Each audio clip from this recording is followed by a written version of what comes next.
Now, ladies and gentlemen, welcome everyone back to another episode of CSGO News. This is the series where I show and tell you what's been going on in the CSGO community for this past week. That, of course, can have anything to do with the CSGO pro scene. Let's just say a player leaves and then joins a new team. It affects a lot of different things, especially the CSGO economy. We also talk about CSGO investing, where something goes up or down in a very short period of time. You're not sure if it's volatile or stable enough for you to invest in. We also talk about CSGO updates, miscellaneous ones you may have missed this past week, and of course the future of the game itself. What can you expect very soon? And for today's video, we're pretty much going to be touching all bases, but for the pro scene, it's going to be a little different. Instead of talking about in particular people, we're going to be talking about teams and, of course, upcoming events that I think could have an impact on the CSGO economy. And, of course, some big events with Steam itself, like the Steam Winter Sale, which could crash liquidated items. Now, today's video sponsor is, of course, SkinsMonkey. SkinsMonkey is currently the easiest and also fastest way you can buy, but most importantly, trade your CSGO skins. All you have to do is make sure you have your trade link, and on your first trade, if you have a leftover balance, it goes towards your current balance that can be used the next time you end up trading skins. It has 3 ways you can inspect, but most importantly, has a very in-depth inspect feature that you can see corners on a karambit, for an example, that you can't really see otherwise unless you have the item in-game. If you end up topping up your balance, make sure to use promo code MANDO to get up to a 35% deposit bonus and a free $5 on the first trade. So, Rio. No one's talked about it really ever since it came out. There's been very few videos. The views for it on YouTube have been absolutely horrendous, and I think it's for good reason. No one's really interested in it. With Stockholm going up, with Antwerp available for everyone at a pretty cheap price, no one's really wanting to pick these things up. But something I will mention is very interesting. As of today, it's officially been 1 week since the 75% off sale for Rio officially started, with the 2023 service medal as well, which these things already feel like to me have been on sale for 2 months, but that's besides the point. What you're going to start seeing on the Steam market, probably within the next few hours, if not 2 or 3 days if you're watching this video, is the quantity on the Steam market start to pile on. We're probably going to eventually see some of these capsules go around retail price or a little under that on the community market, because right now $2 for a capsule doesn't make any sense, but that's because, of course, some of these are trade banned. And that's also a warning to you. So in the next 2 days, let's just say randomly for an example, the Challenger's autograph capsule is still over $1, but there's only 20 or 30 on the market. Do not be one of those people who go onto the shop and buy 100 of these things not knowing they're trade banned. You cannot trade them for a week, which really sucks, but that's just how things are. A warning for you as well. Now, if they're a good investment, that's a video for another time. But for me personally, I'll put a few of my own dollars into it, not as much as other years like I've previously stated, just like I would any other major. As it goes for liquidated items and anything to do with knives, gloves,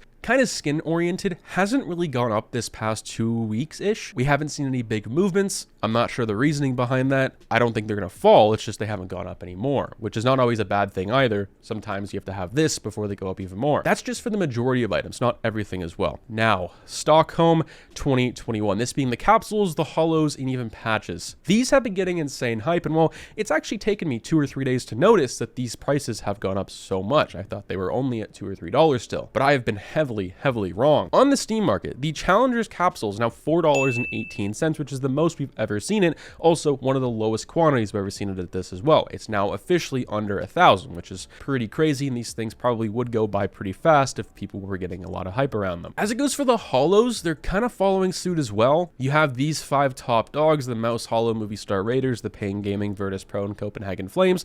I guess you could count Big in there as well because they do look pretty good, but those are kind of the main 5 that have been going up whenever there's a big spike in Stockholm. The hype around it makes the most sense as well though. Low quantity, they look really good. They're getting a lot of hype on Twitter, for example, in the sticker crafting community, but the rarity is, I think, what people enjoy the most about it. And patches, they're kind of going up and down like crazy. Talked about it recently, of course, in Mando Monday. Commentary should be coming later today on it as well. They're too volatile to invest in at their peak, and when you do pick a patch up, you can only pick 2 or 3 up because selling them all at once isn't really possible. No one's really in the market for them. Patch packs, on the other hand, people are starting to open them a little more. That could be decent. You can obviously buy a lot more than those. But you still can't really change my mind on patches because you cannot see them in game. They don't really change much, unlike an agent where they change up how your voice lines are, the end screen at the end of a game, for an example. And for the majority of them, they don't look that good on your agent either. That's just my personal opinion. Now, as it goes for upcoming events for something like Steam, for an example, we're going to have the Steam Winter Sale from December 22nd, 2022 till January 5th, which is going to be pretty awesome. Now,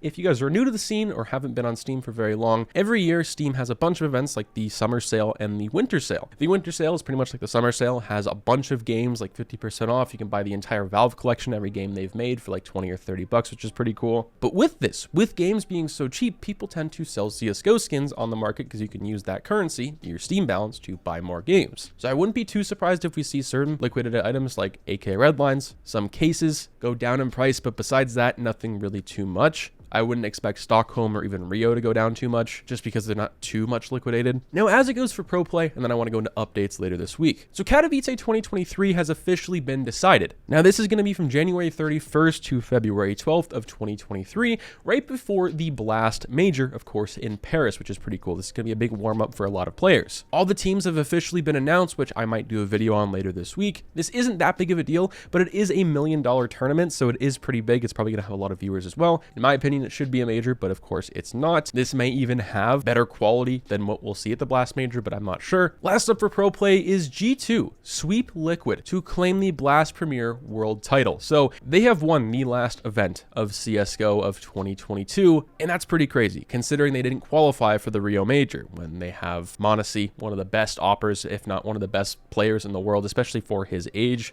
Nico, and many more, and of course Huxiel, Adamant, okay? They're on top once again, which is pretty awesome. I'm glad to see that they're on top, and they're playing absolutely out of their mind. And before the majors next year, especially maybe after Katowice, we may see some big team changes, especially in some of these top dogs like Liquid. They've been continuously struggling for a really long time, and I think it's time we see some team changes, and I think they might be thinking the same thing. I'm not so sure though. Now lastly, for CSGO updates. CSGO has been kind of tweeting some weird stuff the past little while. So when the World Cup was on, they tweeted something very interesting that got a lot of people's attention. 28,000 on Twitter, which is a lot more than their regular updates do. Made a video on this if you're interested, go check it out. They want to have pretty much a 1v1 pit, kind of a best of 3, for example, top fragger versus top fragger in matchmaking if a match goes 15-15 to decide who actually wins the match instead of having a tie. People didn't really like this idea in my video, but I think this would be pretty good. At least they're updating the game in some way. And people who are saying this is not going to be an update, I think this is too oddly specific, and Valve doesn't really tend to do this very much, especially comment and things like this. So I think we could expect one last update of 2022, probably something to do with Christmas. I hope that you guys enjoyed the video. Let me know what you guys think, what everything that's going on in the market, and of course the pro scene. Catch you guys later.